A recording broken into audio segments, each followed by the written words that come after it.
2010 så upplaga. Vi är live härifrån.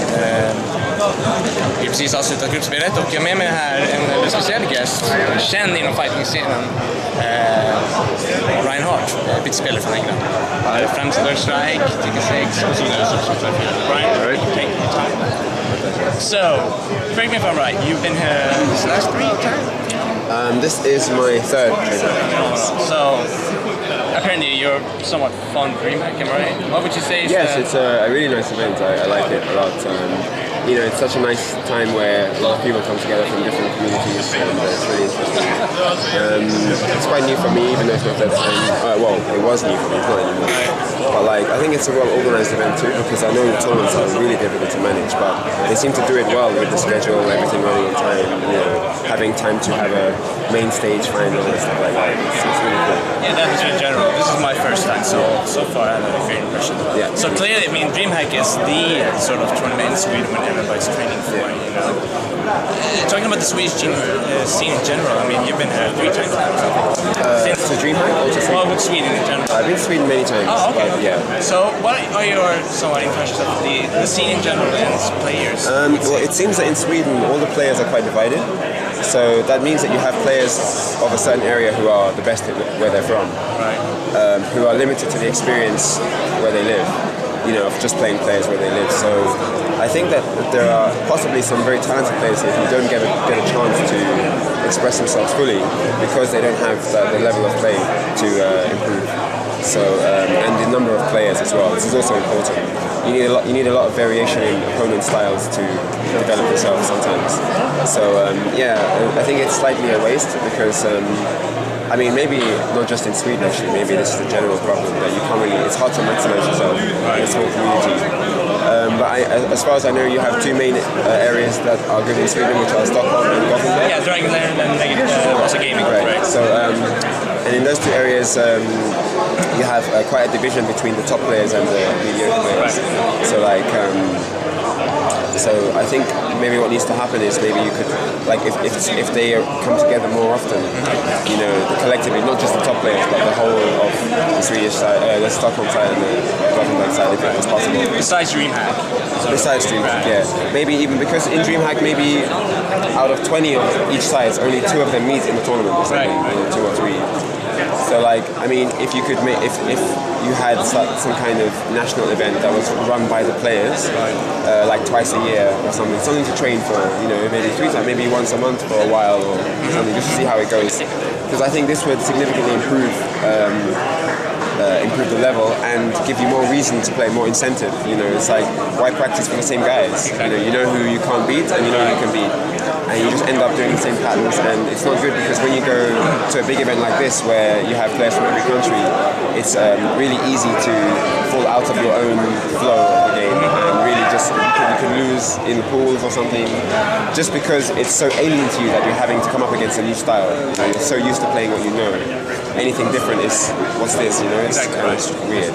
So if we bring up the top 3 players in Sweden, Yagami, Skatamila and Louis, would you say, despite the situation they are in, they're somewhat improved? Yes, I think that they are still improving. Obviously there's information out there, there's websites, there's forums, there's YouTube, right. There's your own brain as well, creativity, you can make stuff in training mode, you can develop yourself in matches. So I think they have improved with the players they have. Obviously you need players, full stop. It doesn't matter exactly. They need to be of a certain level, I guess, if you want to improve. But they have improved playing with the players that they use and they're playing against. So I think this shows initiative on their part and also shows that they have potential to be pushed even further if they had better competition. So clearly, me and Pancho, we've shared similar is that we both jumped onto Street Fighter 4 for the first sort of serious fighter. Since you are from England, how has Street Fighter 4 and Super Street Fighter improved? What impact has it on the British fighting scene in general, would you say? Well, I think it's just meant that a lot of communities have come together. A lot of people that play different fighting games have all managed to merge into one game and express themselves through the same game. Street Fighter, the name itself holds that weight that it can bring people together. It's the one game that has the power to do that. And I think you see this, in a lot of areas where people from various games have come to Street Fighter. You see that in every country. So like, it's nice, that we have now this central hub almost of a game to communicate through. Right.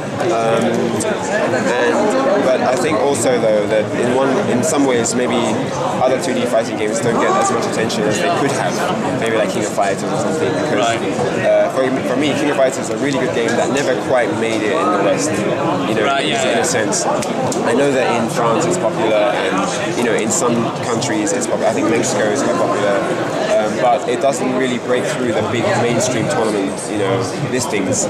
So, and it's a shame because it's a really good game. Yeah, we'll see what 13 managed to accomplish. And so I was going to say maybe, but this is what I'm saying. Like even 13 is kind of slightly overshadowed by Super and by Arcade's version of Super. So although it's good in one sense that we all get to come together, it's bad in the sense that maybe other games which are really good don't get as much attention. So now they've asked Daigo and Maga for this question before about regarding Japan, but who would you say are the top 3 players in Europe as of now? And it's okay to say you. In Europe. And also you can just mention also the players, who they are, for the listeners who aren't aware of Top 3 in Europe. I think it's a tough question because I think at the moment there is quite a close ranking of top players. Right. So I think that at the moment, because I haven't heard of anyone that can beat him, I think Alyun Sensei is probably the best in Europe. Right. Purely because even though he doesn't enter tournaments, his online results prove to be somewhat flawless. So unless I hear of someone who can beat him, then it kind of stands to reason that he must be the best player. I know that online isn't the best way. I think it's not the best medium to decide a top player. But if you have a good enough connection, you can tell if you're as good, better or worse than your opponent. France in general, I would say, have had a few players who stepped up quite a bit. Luffy, Starnab, I think France is definitely the best country in Europe at the moment. Right. So maybe the top 3 players will be in there somewhere. But it's hard to say because, one, I don't have that much exposure to them. I don't play them that often. And so I can't really grade myself either because there are also top players in Switzerland, Ryu Sensei, Fruma Sensei plays a lot too. And just if you travel around Europe, there are like 1 or 2 or 3 top players in each country. So to be honest, it's really hard to give a top 3. But the only reason I can say Alyun Sensei is because I don't know and I haven't heard of anyone who beats him. So, but other top players are the usual suspects: me, Luffy, Starnab, Evans, Zach, of course, but he lives in Japan now. Oh, right. And has done for the past few months. But I've heard he's doing pretty well in the arcades there. So, he's living there now, so we don't have Zach anymore, unfortunately. But also some of our UK guys are also international level, I believe. Slizzer is very good, and Andreas is improving as well. So it's very interesting to see. I think maybe the next 6 months will tell a lot about, maybe even 3 months will tell a lot about who's stepping up and stuff like this. But right now, I think a lot of people are going through a kind of transitional phase with characters and level and stuff like that.